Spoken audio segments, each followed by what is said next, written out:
Bom dia, sétimo ano! Como estão todos? Na nossa aula de arte de hoje, a gente vai fazer uma revisão para a nossa prova. Os assuntos serão arte românica, arte gótica e teatro medieval, né? Teatro na Europa medieval. Então vamos lá. A Idade Média tem início lá entre o século V e o século XV.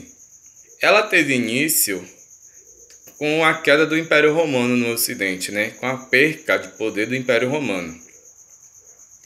E assim, um dos grandes fatores que a gente pode destacar são os povos migrantes, aqueles que mudam de lugar para um outro, para a região ou país, né? O cristianismo tendo Deus como teocentrismo, né? Tendo Deus como o absoluto, o dono do universo, que mandava em todas as coisas.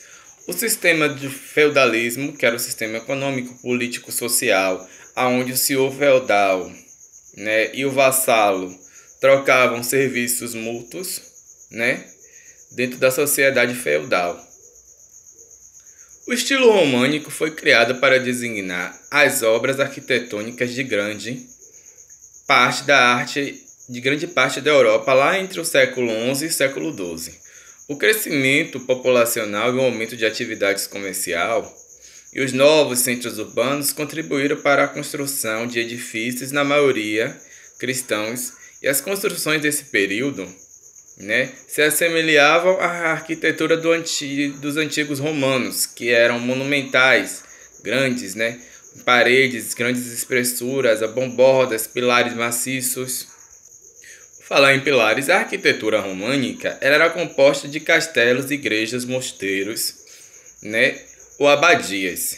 As principais características da arquitetura românica eram a construção de paredes grossas que davam a sensação de proteção e segurança, de abobordas de pedras que aumentavam a estabilidade do edifício, né, pilares maciços, quais sustentavam as paredes grossas, e o uso de aberturas estreitas usadas como janela. Além disso, havia a predominância de linhas horizontais. Já as esculturas das artes românicas, elas eram esculturas usadas no interior ou exterior das edificações religiosas para narrar, né, histórias bíblicas ou transmitir aos fiéis valores religiosos. Um lugar muito usado para isso era a área de semicirculares, acima as portas de entrada do templo, né, chamadas de tímpanos.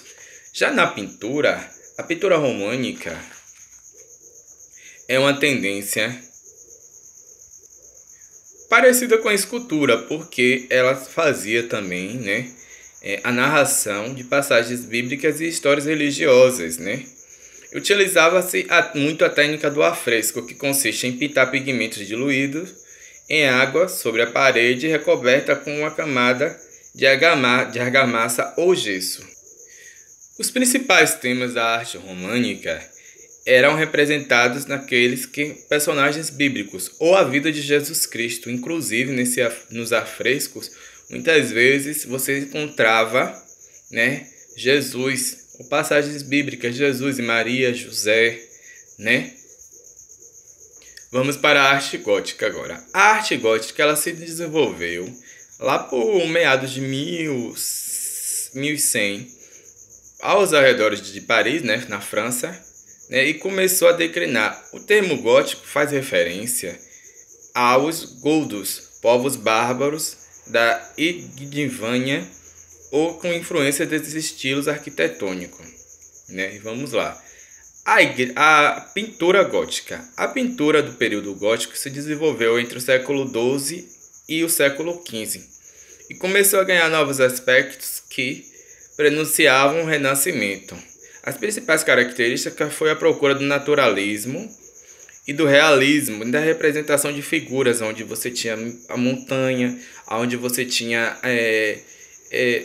a representação do rosto com expressões que não haviam antes na arte românica, mas na arte gótica eles tinham essa preocupação quando pintavam alguma coisa.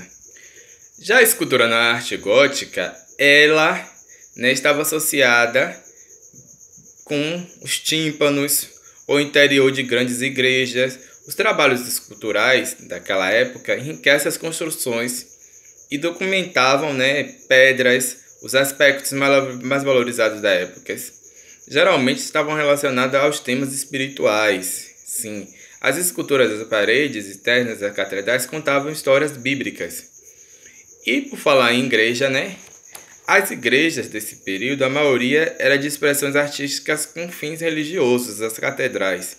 Igrejas, capelas foram decoradas com esculturas, pinturas, vitrais, tornando-se monumentos deslumbrantes para a devoção espiritual e consolidação da Igreja Católica. Aqui mesmo em Salvador temos uma representante, a igreja representante, que é onde você pode ver a arte gótica, ali que é a Igreja dos Mares, na Cidade Baixa. Dentre essas, tinham as gárgolas.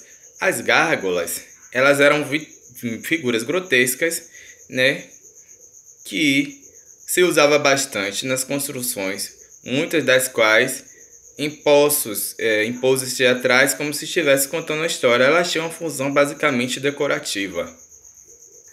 Dois principais representantes dos principais pintores da arte gótica são Giotto e Van Helsing, que são os dois principais representantes da arte gótica. Então vamos lá, o teatro na era medieval. O teatro na era medieval estava extremamente coligado à Igreja Católica, pois ela refletia em grande parte a visão teocêntrica da Igreja. Portanto, era de predominância de cunho religioso. Nas igrejas ou nas praças, o povo assistia aos mistérios, aos milagres, às farsas, à dramatização de fontes bíblicas, nos numerosos episódios que reproduziam de uma forma mais ou menos realista o nascimento de Jesus Cristo, sua vida, sua pregação e a própria paixão de Cristo, que era muito encenada, como a Semana Santa, que eu falei até de Nova Jerusalém, em Pernambuco, onde se encena todos os anos a paixão de Cristo, a Via Crucis de Jesus Cristo. E também falei sobre a questão essa questão do teatro medieval. O autor paraibano, mais naturalizado pernambucano, Ariano Suassuna, gostava muito de fazer isso nos seus livros e peças, que por sinal o Alto da Compadecida primeiro foi para o teatro e depois para o cinema, como a gente conhece. Então, lá no Alto da Compadecida, já pertinho do final do filme, existe a encenação de um julgamento onde Jesus Cristo é o grande juiz, que é o Pai de todos, a Virgem Maria é a advogada, o diabo é aquele promotor, aquele cara lá que acusa. Então, essa é uma encenação muito conhecida e muito corriqueira daquela época, no teatro medieval. Qualquer dúvida sobre a revisão de hoje, é só perguntar, viu? Eu estou a postos, eu vou estar passando atividade para vocês. Forte abraço!